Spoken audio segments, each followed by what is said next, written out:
આ જેટલા કમેન્ટમાં ગાળો લખે ને એ બધા કોણ હોય છે ખબર છે? એ બધા સેરોગેટ બેબીની ઓલાદ હોય છે. કેમ કે કોઈના મા બાપ ગાળો તો શીખવાડે નહીં, કે ગામને હળી કરીને ગાળો દેવાની. મા બાપ આવું શીખવાડે કોઈને? ના શીખવાડે. એટલે એ જીનેટિકલી આવ્યું ના હોય. પણ એ સેરોગેટ બેબીની ઓલાદ હોય ને તો એ તમને ખબર હોય જીનેટિકલી થર્ડ પાર્ટીમાંથી સમજાણું. એટલે આવું હોય જિંદગીમાં. કાં પછી પાડોશીના ભાઈ આંટો મારી ગયા હોય ત્યારે આ સંસ્કાર આવ્યા હોય. બાકી મા બાપ આવું ન શીખવાડે. આપણે કોઈને ખરાબ નથી બોલતા, પણ આ પ્રેક્ટિકલી બોલવી છે કે ભાઈ ગાળું બોલતા મા બાપ ન શીખવાડે.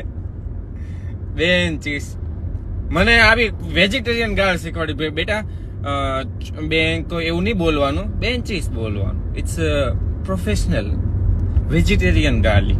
હા, પાછું એક વાત ક્લિયર કરી દઉં. ઘણા કે પાડોશી આટો મારી ગયા એટલે સમજાણું નહીં, એટલે બાપા કામે ગયા હોય ને હીરા ઘાવા તો પાડોશી બપોરિયું કરી જાય, મમ્મીને રાખડી બાંધી જાય એને કહેવાય પાડોશી આંટો મારી ગયા.